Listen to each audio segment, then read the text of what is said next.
Hey everybody, welcome to Drive Thru Review 447. Today we're going to take a look at automobiles, and this is a new game from AEG.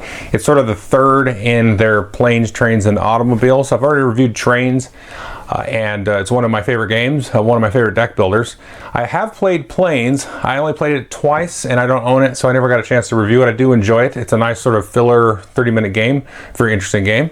But this is automobiles, designed by the same designer as planes, David Short. And this is a deck builder slash bag builder idea, and you have these different cards out and different colored cubes that sort of match with the cards. And so depending on what color cards come out and stuff like that in the game, then you're going to pull cubes out of a bag, and that's going to allow you to maneuver and do different things on the track to win a race. So let's jump into how the game exactly works, and then I'll tell you what I think of it. Okay, here you can see most of the components that you get in the game. The board, I should say, is double-sided. This is sort of the beginner side, just this big loop-de-loop for beginner drivers. On the other side, for real drivers, you have a little bit more of an advanced side with the different sort of interlocking stuff. You also have, just wanted to make a note here, you have these trays which are really nice to put these different cubes in. The inserts really works really well. And then of course you have different cards. Zoom over here a little bit, and you have different cubes that are going to match the different cards. But you've also got multiple cards in a color. So you can see I've got the yellow card over there. That's a garage card. That's the car chief. Now I've got other yellow garage cards. This one's the manager, that one's the mechanic, and then this one is the engineer. So you've got 4 in each of the colors. And the rules give you multiple sort of custom and designed setups, but no reason you couldn't just go and do random one of each color and then lay those out and sort of play with that as you get familiar with the game. Now there are also wear cubes here, and these do the same thing in every game, at least for now. And this is place a cube from your used pile into your discard pile. Basically, this does nothing for you. Okay, so what you're going to do is you're going to have a bag, and inside here you're going to have a certain amount of cubes. You're going to have some starting cubes defined by the game. You're going to have some white and light gray cubes and some yellow cubes, and then based on your starting position you're going to get some amount of money. So first place gets 10 bucks, all the way back to 5th place they get 14 bucks in this case, and you can use that sort of starting money to buy and add cubes to your deck. And I'll talk about that more in a minute. But what you're going to typically do, let's just take some cubes here randomly, and we're going to pull these out of our bag. Now everybody has a player board here, and you're going to draw 7 cubes out of your bag. You're going to put them on your active pile. Then as you use them, you start moving them over to the used pile, and then at the end of your turn you just discard everything over to your discard pile, and then draw 7 more cubes to place onto your card.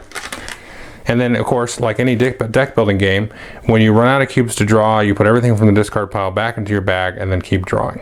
So what are the things you can do with the cubes? Well, let's take a look at the cards. Now, on the left-hand side, we have what's known as gears. You got 3rd, 4th, 5th, and 6th gear. So if we take a look at 3rd gear, and you'll start with some of these in your bag, this says move 1 white space. And then this one here, this light gray one, says move 1 light gray space. So you can see the different colored spaces on the track. So that allows you to move up different spaces. All the way down here to move 1 black space. Now, if you go to buy these, you can see here's the cost. I'll talk about how you buy them in a minute. And then here's the money the cube will generate for you if you use them in a buy. Now on the right hand side, like I said before, these are randomly or differently dealt out each game. And we'll just take a look at this one here. Now this one says remove 1 gear cube. Remember, these are gear cubes on the left. Remove 1 gear cube from your discard pile. Gain 1 gear cube of 1 gear higher. So that's kind of like a quick upgrade action. Now the purple one here, we can just take a look at another example. There's a variety of these, and they're kind of cool because they're kind of themed based on this side. So the garage ones kind of make sense and sort of, tuning your car. These are kind of pit ones. You can see here, draw cubes until you draw 1 non-wear cube, then remove all wear from your discard pile. So this is sort of a quick pit stop that you can have, and you can remove the wear as you accrue it. So these all do different things, but for the most part, you're going to be spending these gear cards to move certain spaces on the board, and you're going to be spending these sort of specialty cubes and doing different actions and sort of typical kind of deck buildery kind of stuff. Now, one cool thing that the rulebook tells you to do is as you move, you can go ahead and just put the cubes here. So instead of just, moving over to your used pile and forgetting like where you moved, then in terms of the gears, you can put these out like so. So I can say maybe I'll move there, and then I will move up to this one, and then maybe I try to go up to dark gray and do spots. So maybe I drew those. So the old player go boom, boom, boom, like so.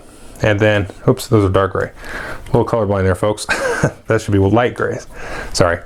And so you can do that. And then the dark gray, of course, are here, and then the black are there.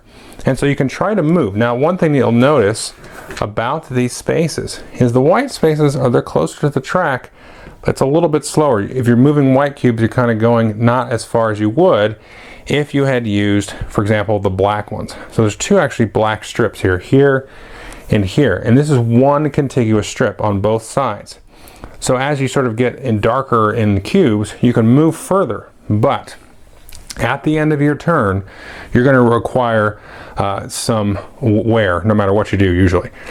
So if you touch a black strip here, you're actually going to get 4 wear cubes into your discard pile at the end of your turn, which is not good, because remember, this does nothing and you've got to do a pit stop to get rid of it. Or if you kind of took your little tortoise slow boat way doing white cubes, white spaces, you'd only get the 1 cube. Now that's just whatever the worst quote-unquote space is that you touch, you'll get that. However, if you end up behind a car, that's going to be considered drafting, and you will require no wear cubes at all. So that's a pretty cool kind of thing to do. Yes, you're going to be behind that person, but again, you're kind of drafting them, so you're using their aerodynamics to pull you along. Now, one thing I should do is kind of zoom in here a little bit. You can see here, sometimes these spaces allow for multiple cars. Now, these white spaces, you can see it's a thick black line, so only one car can be in the space that way. But you can actually share this space here. This got this sort of dotted line, and these are considered segments like so. So you could either be behind somebody's car in a different section altogether, or in the segment, and you're still considered drafting. And that comes into play, especially as you add more players kind of getting in and around cars, because you can't like move through cars. You've got to go around them and past them and things. And so you've got to be, you want sort of a diversity of colors to be able to move, in the different spaces and so on. Now you can, as an alternative to your turn, not do any actions or buy anything, and then you can discard any wear that you drew that turn from your active pile back into the main pile. You probably will have to do that once or twice in a game. Now, I'll talk about buying cards in a minute, but the game ends as players sort of loop around this lap here. Players will each have a lap marker that they'll decrease, and then finally whoever finishes, of course, first will be the winner. But there is a start player card, so everybody does get an equal number of turns, and then in that case, it's kind of whoever went furthest past the finish line, then they'll be the winner. Now, the last thing to talk about is buying new cubes. And the way that works is, let's say I had used, I don't know, these 3 cubes here. I'd use those to move around, and then I had these 3 cubes that I didn't feel like doing anything with. Maybe it wasn't really important to what I'm doing.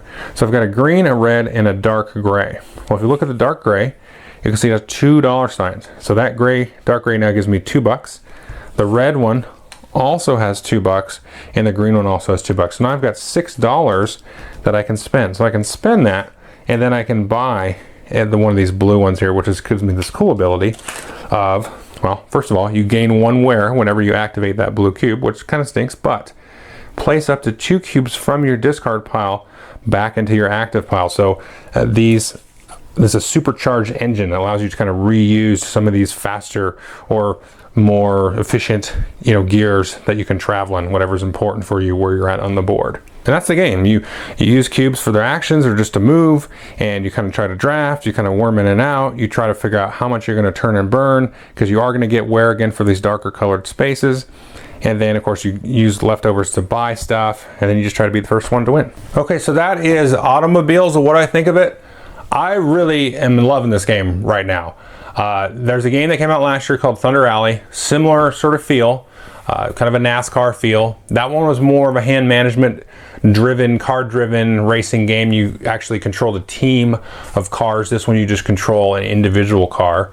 And of course, it's kind of like a deck building or bag building style of game. I think this one has definitely replaced Thunder Alley for me, which is not something I would have thought of. It's very tactical and visceral in terms of the driving of the game. In Thunder Alley, it was kind of like team management, managing, you know, being in the lead versus, you know, trying to have those cards to kind of swing back up to the front and so on like that, which is really cool. It's a really good game. This one, you're controlling one car. You've got to be very considerate of the other players and where they're at and try to weave in and out of there, and then kind of use some of the special ability cards to, you know, kind of turn and burn and kind of push your luck with the amount of wear and tear that you give on the car. I like the quick, easy pit stop rules here where it's just like, okay, waste the turn, don't move at all. I've got to just burn all of this brown cubes, but then I should be able to come out of that pit ripping and roaring, because at that point that you do that pit stop, your deck or your bag is going to be pretty efficient. Now, the thing that really kind of puts this one over the top for me is sort of the, I don't want to call it is that a word? Customizability? Anyway, the variability of the setup. And you saw there when I showed you the lap track, you can set up to 7 laps. Well, the rules actually suggest, and this makes a lot of sense, is some of the builds that you do for the deck setup and the different cards are really going to be very efficient for running those longer races. And, you know, so depending on how you're set up and how the length of the track is, and also the number of players involved, you know, the people that you're going to be running into and bumping into, the game's going to really kind of play out very differently. And I would say I prefer this with probably 4 and 5 would be the best, because there's all those other cars in the mix. So it's fine with 3. I haven't played it with 2, so I think that might be, does it play 2? It does play 2. I'm just making sure. It doesn't seem like it would be that great with 2, just because it's all about optimizing your cubes and efficiency, and you're worrying less about, you know, the other player and more just about the track, which is interesting by itself. Now, I also have not played the other track on the other side just yet, but just because I'm constantly like teaching it to new players, and you've got to get down sort of the movement and how that works, and, you know, the amount of wear and stuff that you're going to generate before you really worry about that. But the other track looks really cool. And the other thing that's interesting about this is I could really see them just expanding this with a couple of maps and some new sets of cards, and now you could do like rally racing or more Formula One. I mean, even if you turn over the other side of these cards here, and the other track is basically a Formula One racer track. You know, it's more curvy and like a real racetrack as opposed to an oval. But I recommend this game a lot. I mean, I was really blown away because I looked at it and I'm like, hey, you know, it's okay. It's going to be a bag builder. It's going to be kind of cute. I mean, that sounds kind of jerky, but that's not. It wasn't quite that negative feeling. But I was really impressed by this. You know, how that interchangeability of the deck setup and the different tracks and number of players, how that's going to change up the game. And I really enjoy that. You know, that kind of tinkering, and feels like you're really at the same time sort of managing, and you're sort of like partly pit crew, partly driver, but it feels like internally you have that kind of synergy of like, I'm going to just burn and go, and then get these couple just, you know, discrete little extra cubes to manage my actions a little bit better, and, you know, and do it like that. So I recommend this game quite a bit. Very cool game. I hope they expand it. I'd have to say, Trains is, you know, I really enjoyed Trains. I kind of am a little bit of a sucker for deck builders, but like I'll never play Dominion again, or probably Ascension unless I was on the app. I still play Star Realms now and then, and I still play Trains, you know, somewhat frequently. This one is probably close to sort of not replacing Trains, but in order of my favorite of these sort of 3 games in the series, it'd probably be Automobiles, because it's kind of new, and then Trains, and then Planes underneath that one. But I've enjoyed all 3 of them for sure. But I highly recommend this one. It's very different feel. I mean, it still feels like a deck builder, and so there's also that little trepidation I kind of had going into it. I'm like, oh, another deck builder. But it's a definitely different take, and the deck builder part of it kind of goes away after a while, because I think part of it is just because it's cubes, and we have dealt with some other bag builders, but it's because of the board and sort of the interaction on the board and sort of, you know, blocking and things, especially with more players, then that just becomes more interesting in that way. So hopefully they expand it. Anyway, take a look at it for sure. Thanks.